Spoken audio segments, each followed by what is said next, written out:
There we go. All right. Hello, everyone. I'd like to call to order the November 2nd Heritage Preservation Commission meeting. Liz, could we please have a roll call? Yes. Commissioner Davies? Present. Homan? Present. Mueller? Here. Place? Present. Welbert? Present. And Chairperson St. John. Present. That moves us on to item 3, adopting the agenda. Has everyone had a chance to review it? Yes. Great, great. Would anyone like to make a motion to approve the agenda? So moved. Any second? I'll second. All in favor, say aye. Aye. Any opposed? No? Motion carries. That brings us to item number 4, the visitor presentation. Is there anyone in the audience that would like to speak about something that is not on the evening's agenda? Yes. Yeah, I don't hear any responses, so based on that, we'll move on to item 5, approving our last meeting's minutes. So we're going to discuss the HPC minutes from July 6, 2021. Has everyone had a chance to read those minutes? Yes. Yep. Yeah, great, great. Would anyone like to make a motion to approve the minutes? So moved. Any second? I'll second. Thank you. To approve the July 26, 2021 HPC minutes, all in favor say aye. Aye. Opposed? All ayes. The motion carries. That moves us on to item 6, discussion items. We have a couple of items under discussion items, which are items that do not require formal motion or action on. However, it does warrant discussion from our group. Liz, would you like to start us off with the first item 6A, the update on Highway 41 County Road 61 project, please? Yes. Just a brief introduction here, but we have 3 people on behalf of the Downtown Highway 41 project. So we have Jeff Miller from HKGI, Andrew Schmidt with Streamline, who did the architectural history study, and then we also have Andy Smith with Bolton and Mank. So all 3 of them are going to kind of give you an update on their contribution to the project, what they've done, and kind of where we're at. So I'm going to hand it off to them to kind of present what we have this evening. And I'm going to share my screen too, so you can kind of follow along with their presentation. Good evening, everyone, and thank you so much for letting us be here in front of you tonight. Really appreciate the opportunity. So I'm Angie Smith. As Liz mentioned, I am a senior environmental planner with Bolton and Mink, and I've been helping shepherd along the categorical exclusion process, the environmental review for the Downtown Highway project. And as part of that is a large cultural resources component. So with me tonight, Andrew Schmidt. You want to do a quick introduction? Just Streamline Associates? Oh, sure, yeah. Andrew Schmidt with Streamline Associates. I'm an architectural historian.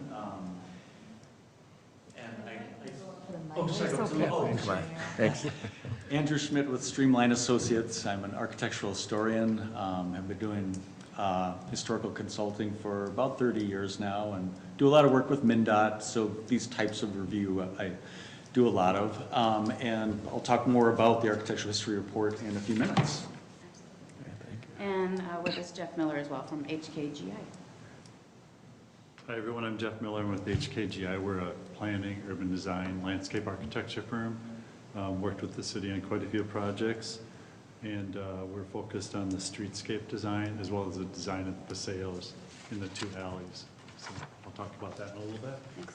Thank you. Very good. Next slide, please.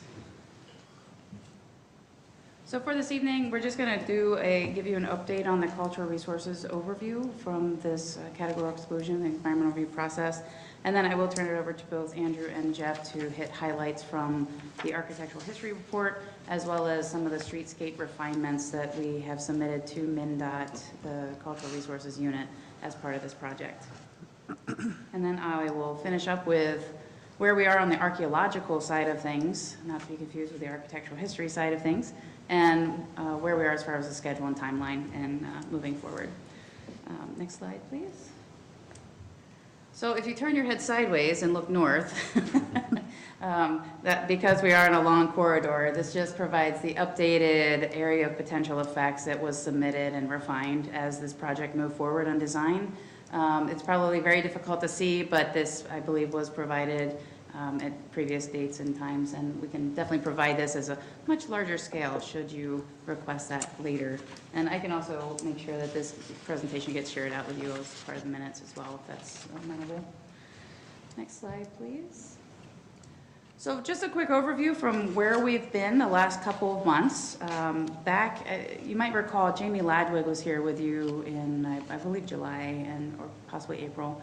I forget all the dates. But at that time, we were looking at doing an archaeological investigation in the park to make sure that we had any sensitive context identified and that would further inform the cultural resources monitoring, the construction monitoring, once we get into the construction process. After tribal consultation and additional conversations, we decided to cancel that archaeological investigation. So we will still ensure that cultural resources monitoring is part of the construction process. We just didn't do any of the soil borings or any of that information or investigation in the park itself.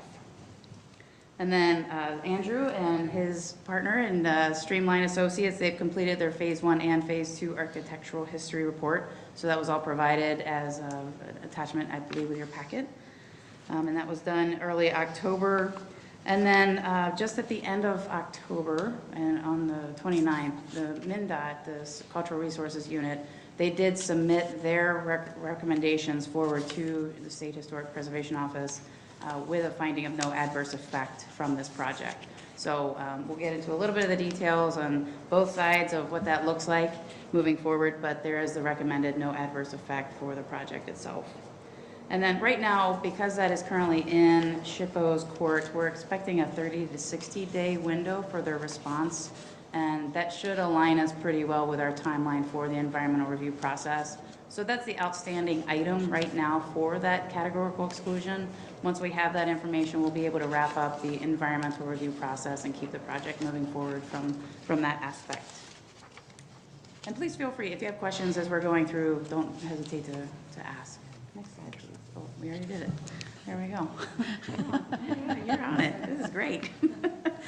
So part of what we submitted to CRU, to the Cultural Resources Unit and MnDOT, was this idea of an area of simplified design. It's not like a policy stated, that's not an official term by any means, but it's something that we wanted to institute for this project. And what it is more or less a border around the historic district for downtown Chaska with some of the view shed identified as well.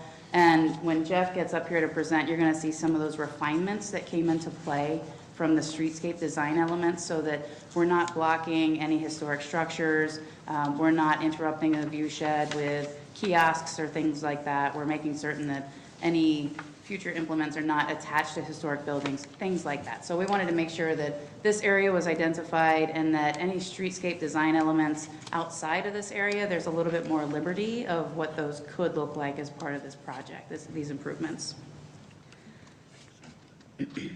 So part of this piece, and again, Jeff will dive into this a little bit, but it was really looking at safety and wayfinding as a justification for some of the elements that are going to remain. And I believe you saw that with some of the packet materials as well.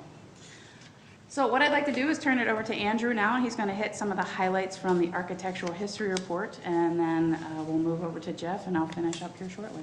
Thanks. Hello again. I hope you all had a chance to get through the report. If not, I understand completely. I'll just give you an overview, and forgive me if I'm giving you too much review, too much background that may have been covered in previous meetings, but I thought I'd give again, a little sort of review summary. So the architectural history study was completed as part of the Section 106 review process, as you know, and it's what we call the identification stage in Section 106. We identify what are all the historic resources out there that may be of concern so that we can then look at what are the effects or impacts on those resources. And so that was the purpose of this study. And we looked at, for the study, within the area of potential effects, if you're familiar with that term, or APE, that's the area where the project may impact historic resources, whether it's a direct physical effect, or maybe it's a change in a visual change, or maybe increases in traffic or noise or those types of things. And so MnDOT Cultural Resources Unit staff defined the APE as the first tier of properties adjacent to the project area. So our study was within the area of potential effects. And it consisted of 3 parts. As you noticed when you read through, there's the phase 1 study, then the clarifying study of the Walnut Street Historic District, and then the phase 2 analysis on 2 properties we had identified for needing further analysis. The phase 1 study, for that we looked at all properties over 45 years old. 50 years old is sort of the generally accepted threshold for National Register eligibility, or being potentially eligible. So we go 45 to give a 5-year window, sort of a planning window, if you will, of properties that may become eligible. We looked at all properties over 45 years outside of the historic district, but in the APE. We also looked at properties in the historic district that may not have been addressed when the district was nominated and listed, which is now 40 years ago, over 40 years ago. And we did identify 1 property that we looked at there on 5th Street. As a result of the phase 1 study, we did identify 2 properties that warranted further study, and those are the 2 buildings associated with First National Bank of Chaska and the Klein brothers, Charles and Christian Klein. Those are at 213 and 214 Chestnut.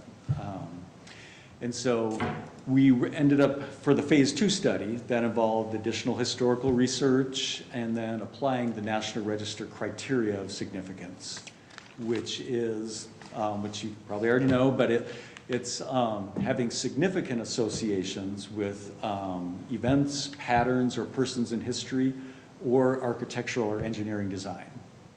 And so these 2 properties, both are associated with First National Bank, an important institution in Chaska, and also the Klein brothers, important persons in the history of Chaska. We ended up recommending only the later and larger building as being eligible for listing in the National Register. We felt better conveyed the sort of the success of the bank and the success of the brothers when they built this big new building in 1929 versus the smaller original bank building. So we recommended 213 eligible, 214 not eligible. And then we also completed what I referred to as a clarifying study on the historic district. As you know, that was listed in 1980 and was actually based on historical survey work done in the late 70s, so quite some time ago, and quite a bit has changed, as you know. But quite a bit has remained the same. So we didn't recommend that the district's no longer eligible or anything like that, but we did need to clarify which properties contribute to the district and which do not contribute or are non-contributing to the district. Because the original nomination, which at the time they just didn't identify the properties that way at that time. And so as a result, we recommended 21 properties within the district are contributing. And then we went through and identified character-defining features of the historic district to help with the effects analysis. And those are, what elements within the district convey its historic significance, which you saw in the reports, what our recommendations were there. We did recommend that the streetscape, which normally does contribute as a character-defining feature, we felt had enough alterations that there were some integrity issues, which ultimately helped lead to the no adverse effect finding that MnDOT did make for the project, because the feeling was that there have been some changes, and then the changes being proposed are sort of along the same lines of the changes that have already been made. And so the recommendations were that, sorry, I've not been giving you any cues. You can go to the next slide. Okay. The recommendations, this one? oh, there we go, some of the recommendations were that basically for the Walnut Street Historic District with 21 contributing properties are eligible, or 22, I'm sorry. It's off of my numbers there. 21. Brinkhouse Saloon, Library Barn, already listed. William Scott House had been previously determined eligible. And First National Bank, as I said, we recommend is also eligible.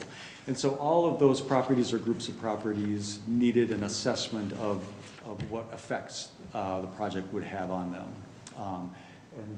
Then, as Angie had mentioned, MnDOT CRU staff determined no adverse effect, and they made that finding, and now we're waiting on SHPO review and hopefully getting their concurrence on that finding. Thank you. All right. I'm going to cover more of the pictures part, I guess. So Angie first brought up this area of simplified design, and so I guess our effort was to make sure that streetscape design honored that area.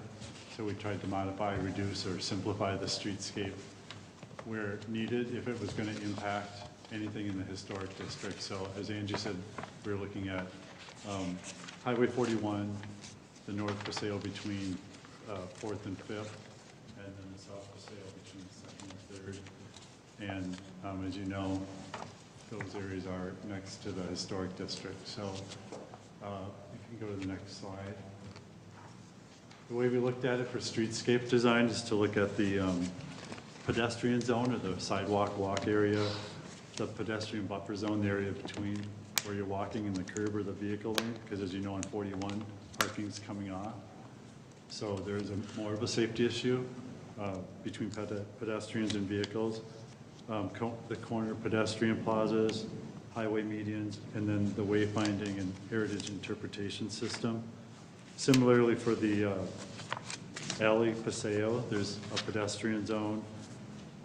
There's a vehicle zone to get into those new parking lots we're looking at. The pedestrian edge, screening or vegetation. There's mid-block pedestrian plazas, and then there's the wayfinding and heritage interpretation system. So let's go through these 5 segments really quickly.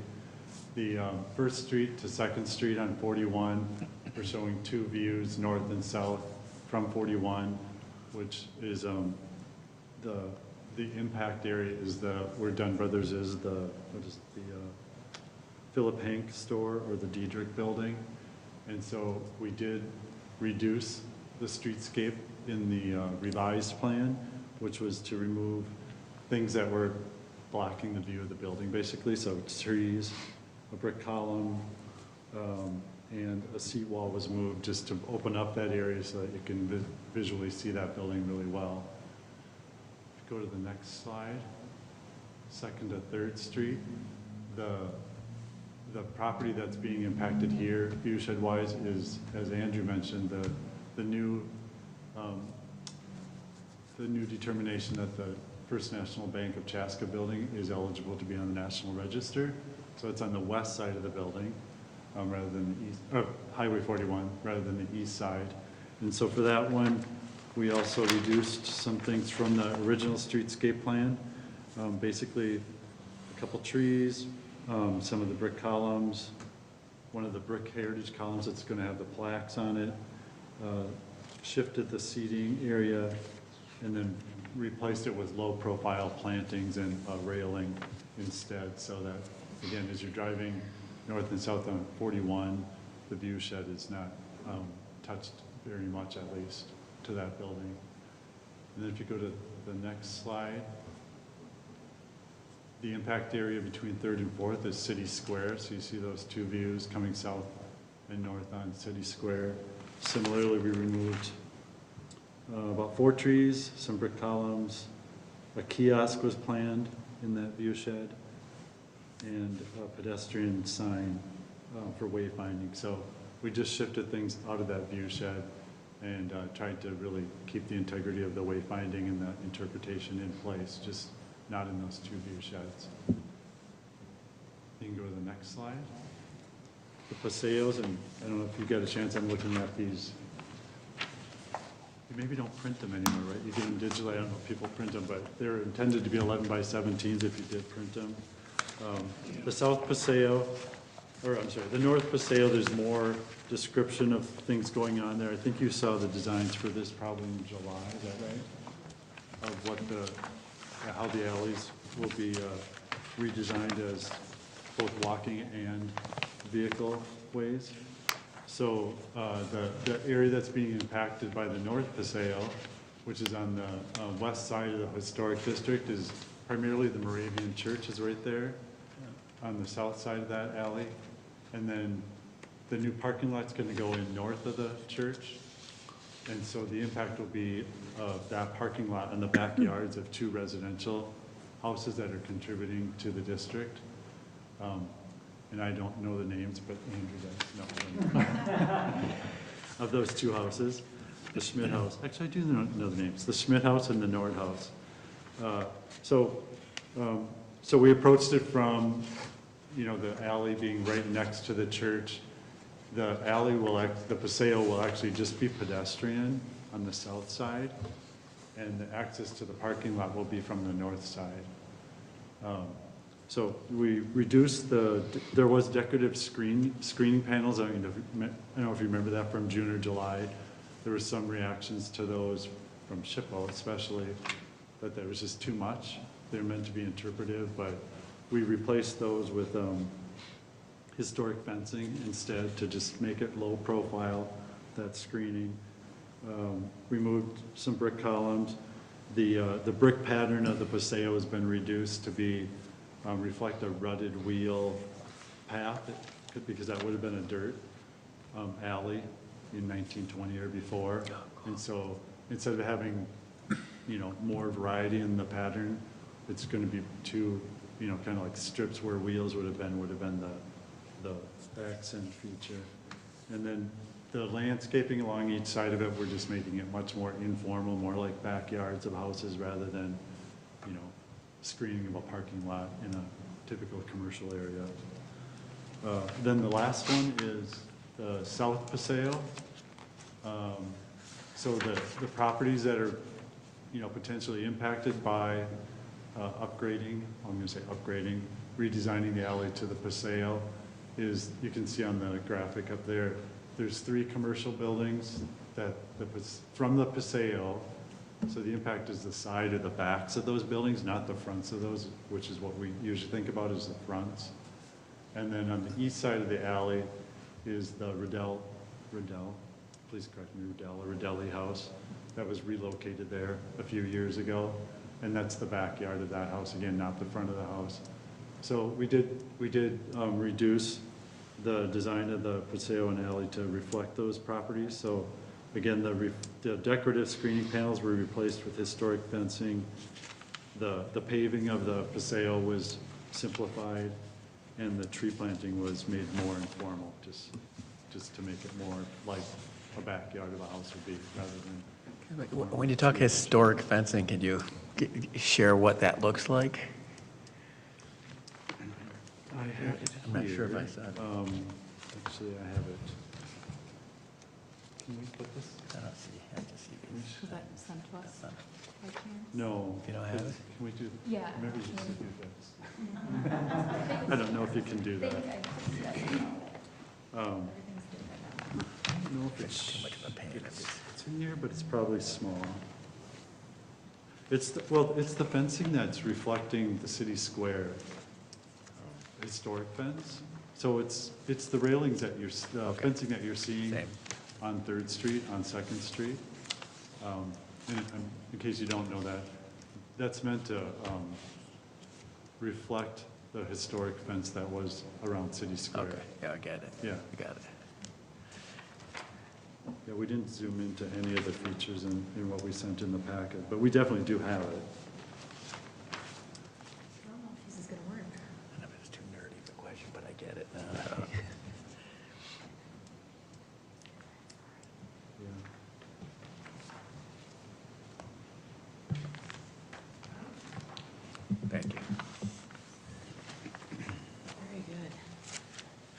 So with the arches that you're seeing on the two paseos, those are really going to differentiate the pedestrian-only zones from where car traffic can go, especially on the north paseo.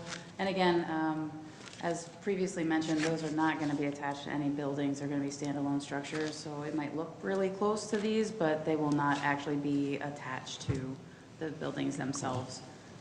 But yeah, I think there was some good justification. There was a lot of good conversation that we had as a group once we got MnDOT CRU, the Cultural Resources Unit staff, to chime in with some of their conversations, recommendations from SHPO, et cetera. So I think we were able to refine things well enough for the historic district and its immediate view shed pretty well, and then still ensure that there's going to be some of these other interpretive elements and other streetscape designs in other parts of the project area. Next slide, please. So I got ahead of myself earlier. I already mentioned most of this stuff, but from the archaeological side of things, with primarily City Square and those sensitive contexts there, we are not doing the burial site assessment or the archaeological investigation, so that was canceled. But we are still going to move forward with that cultural resources monitoring plan. So as final design moves forward, we'll start working on that monitoring plan, and that will go forward for review and approval with state agencies as well as tribal representatives before that gets finalized prior to construction. So where we are now, next slide, please. Quick So question, here- Angie. Yes, please. Could you go back one One slide? please.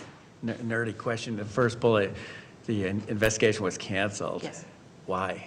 Well, after consultation with some of the tribal representatives, they wanted to look at different types of investigations instead of the soil probing. We wanted to stay away from the potential impact to the ground itself.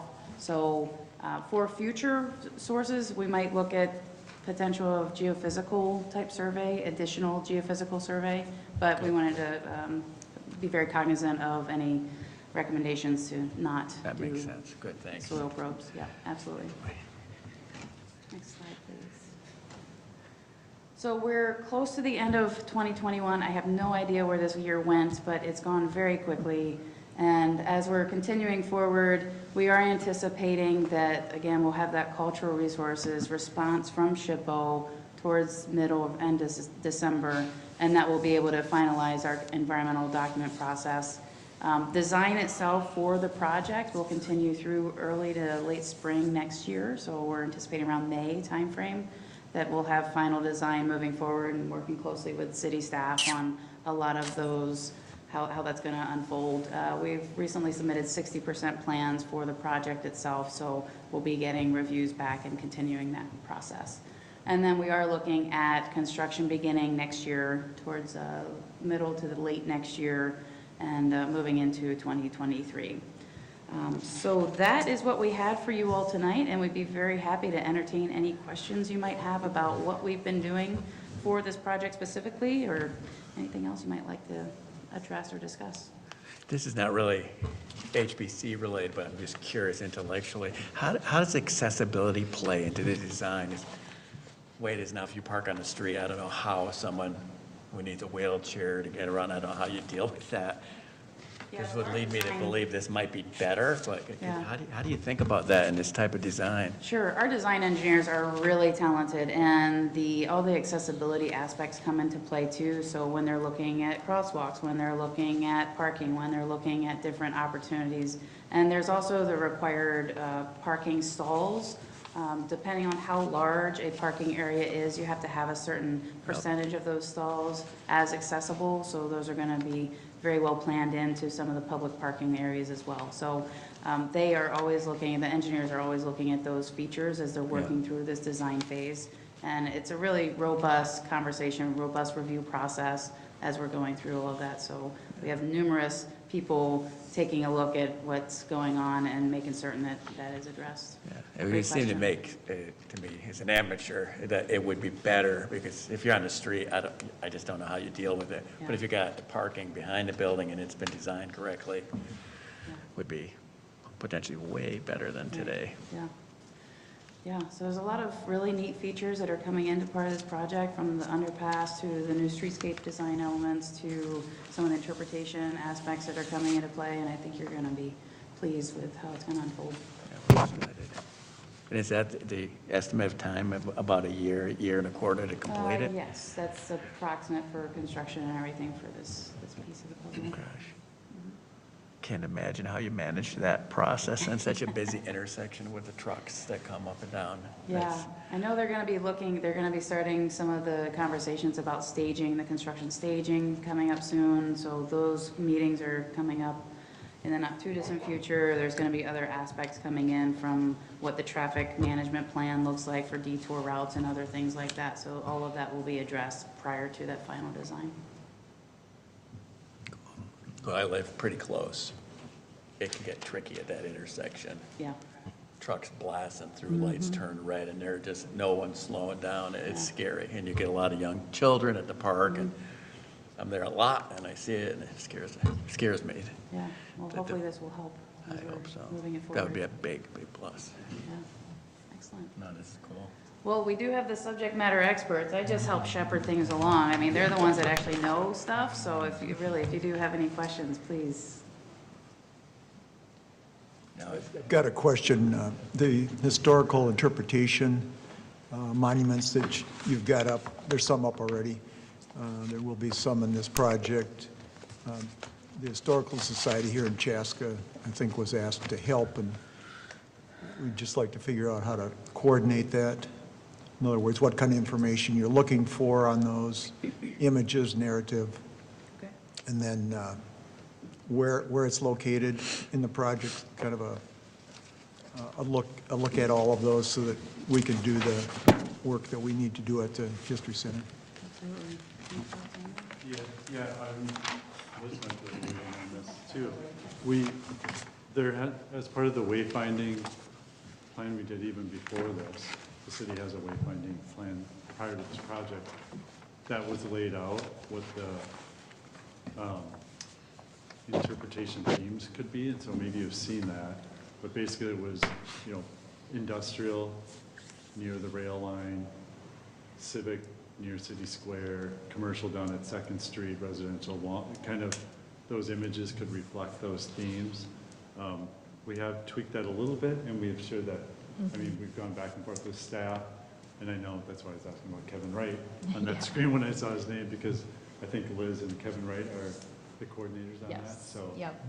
And we don't have any further updates on that, but it is our goal to work with the Historical Society to get some of those images for those different types of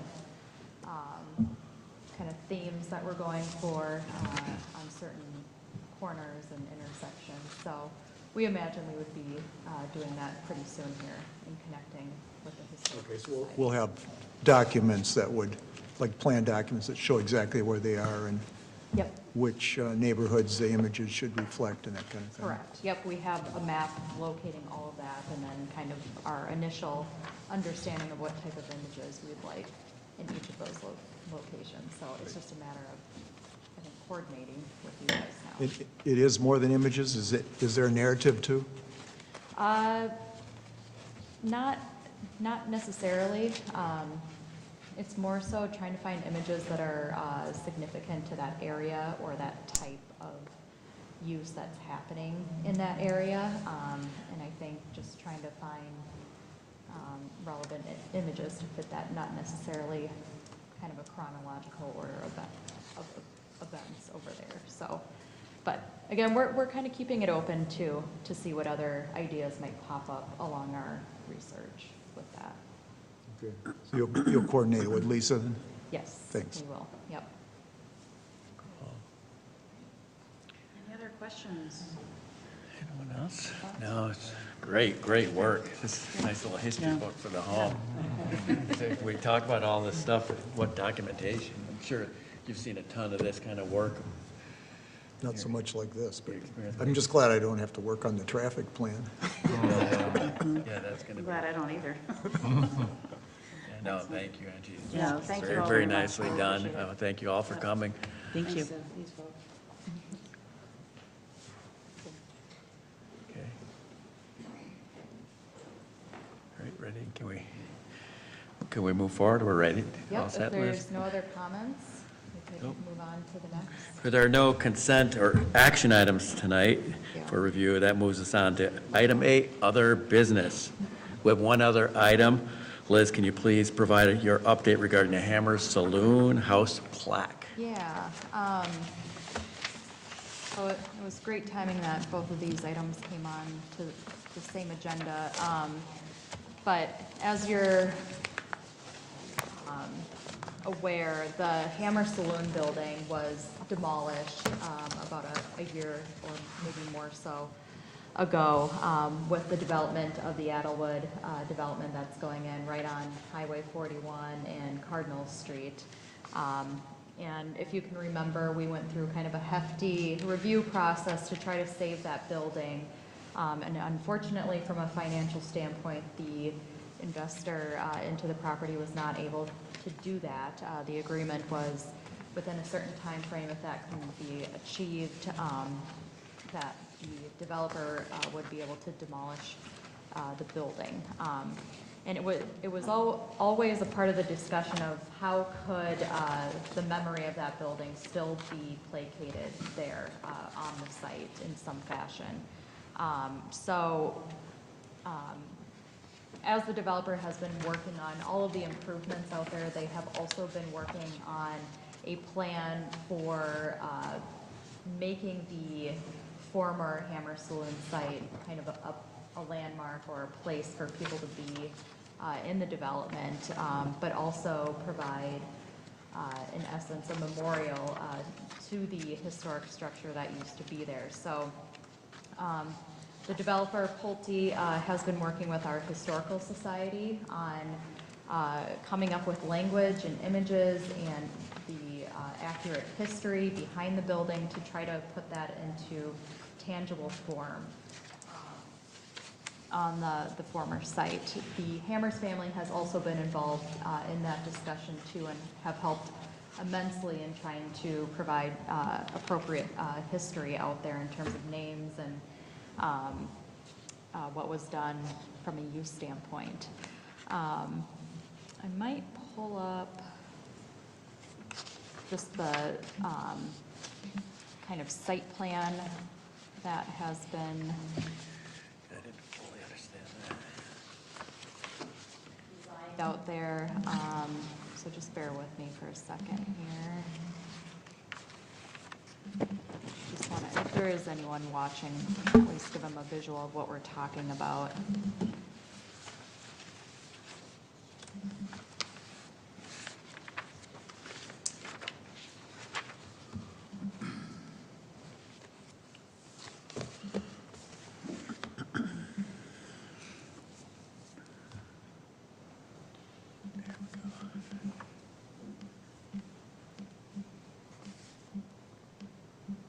So they've put together enhanced landscape plan and site plan to kind of dress up the old Hammer Saloon lot. So that lot actually was perched up kind of as you enter the development off of Highway 41 onto that right-in entranceway, which now is designed or enhanced with some monument signage out there. But at the top of Cardinal Street and where Del Webb Parkway intersect, you'll find kind of the plan for that corner, which is where the former Hammer Saloon house sat. So they'd like to do an overlook area, which actually is a great view of the city.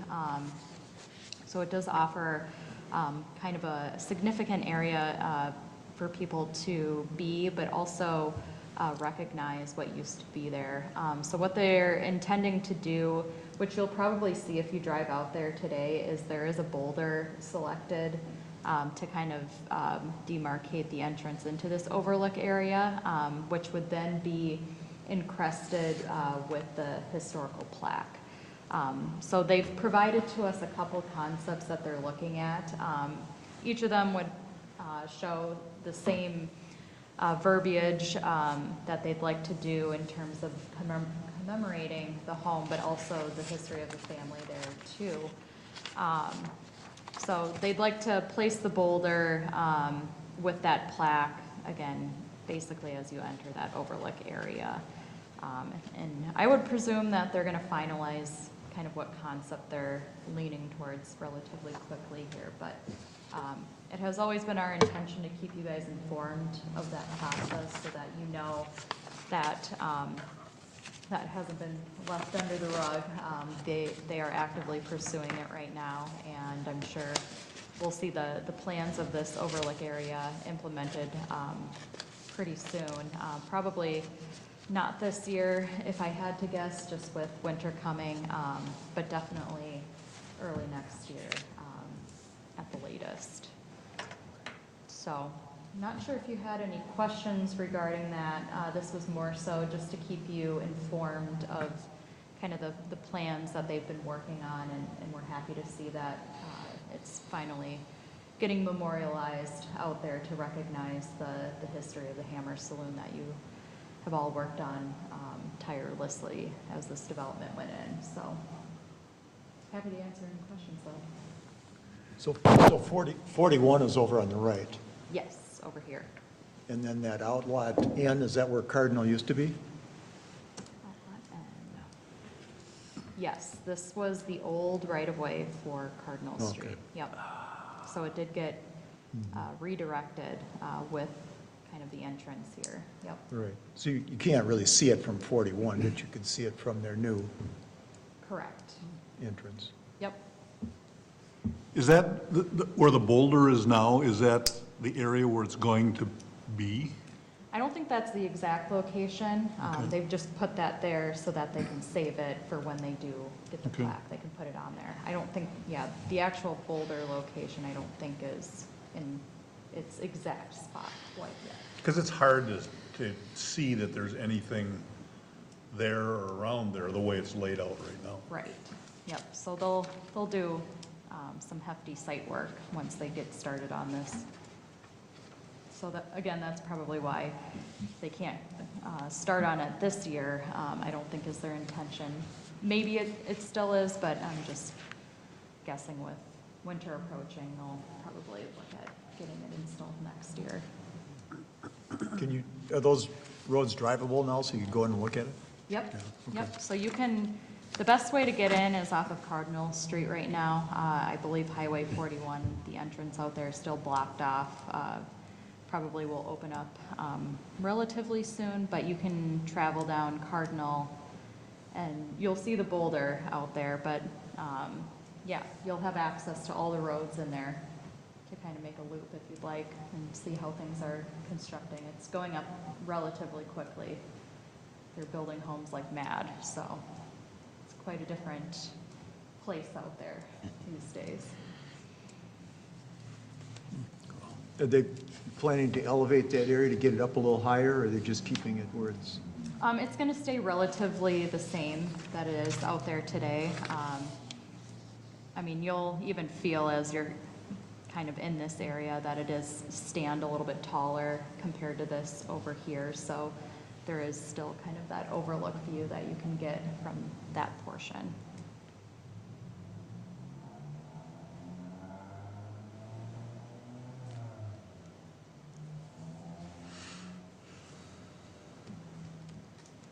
Good, cool. Any questions more? Good, thank you, Liz. Now we open it up, each commissioner to have a chance to bring up other business. Greg, any? I'm good. This was, I like the way they cleaned up some of the stuff around the sale, because that was kind of busy looking. I think that looks better now. But the document they put together is fascinating as far as It really a is. historical document. It's cool.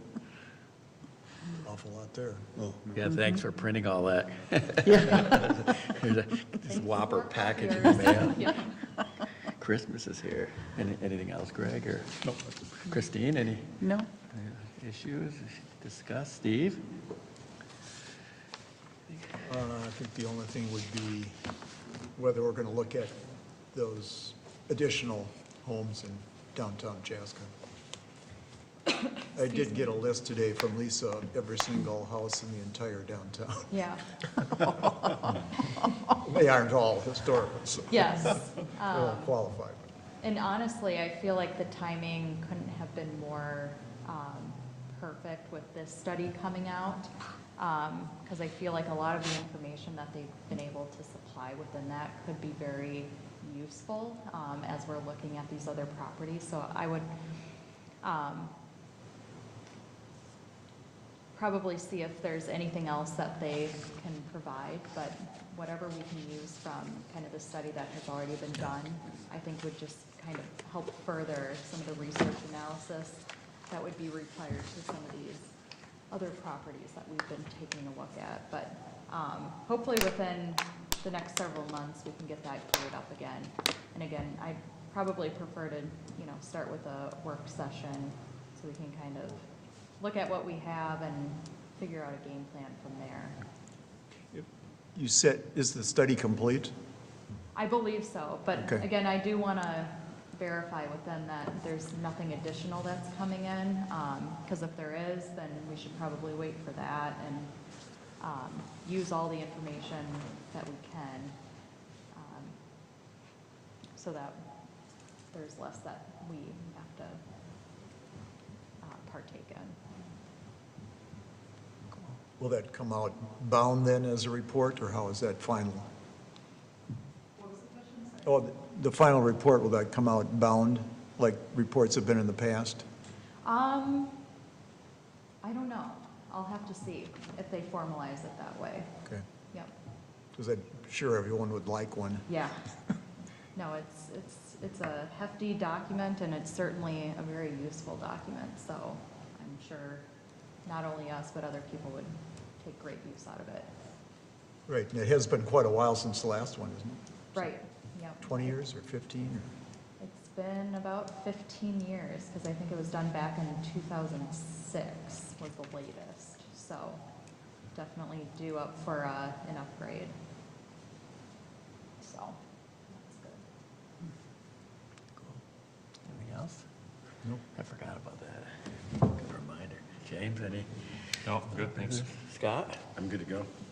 I do have one item that somewhere in the future I'll be coming as a citizen and speaking to you about requesting some help. We have an organization in Chaska called Beyond New Beginnings. It's at 202 North Walnut, the old Tarot Reader home. And the program is housing families, the young families working through high school, trying to get on their feet and become self-sufficient. Excellent program.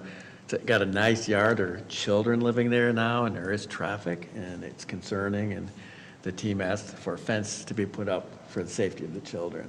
So Liz has been great, giving me some guidance, and Scott, and we need to find a solution that not only provides for the safety of the children, but needs to meet the needs of the historic preservation. So we're working. We got work to do. Got work to do, but we'll be back, sitting on the other side, asking for guidance and help and approval to figure that out. So that's why I was interested in the fencing. It didn't really have anything to do with it in the end, but we have some proposals, and we're out looking for pictures of other homes that may have fencing similar to what we're thinking and all that. But so not sure when. I was trying to get here this year, but not going to happen. So I'll look for guidance. Liz, when's a good time to come? Depending on our schedule falls out here, come back and get on the agenda. Honestly, that's up to you. Typically, submittal deadlines are the first Tuesday of the month, which would then get you onto the next month's meeting agenda. So if Okay. you're, framing a certain time, just let me know, and I can tell you kind of the next available submittal or next submittal dates to kind of keep in mind to stay on schedule with when you would like to get the project done, so. Okay. So I have to do my fall homework of pictures and all that kind of stuff now before the weather hits, and It would be a good time to do that. yeah, and then spend the holidays when it's quiet and cold and staying inside, work on the report, but that's it. That's all I had. Is there anything else before we bring it to closure? Liz, anything on your side? Nope. Great, thank you for another great prep package. We appreciate it. Would anyone like to make a motion to adjourn this evening's meeting? So moved. Second? I'll second. All in favor? Aye. Aye. Any against ending the meeting? Okay, no, motion carries. This HPC meeting for November 2 is done. Thank you, Liz.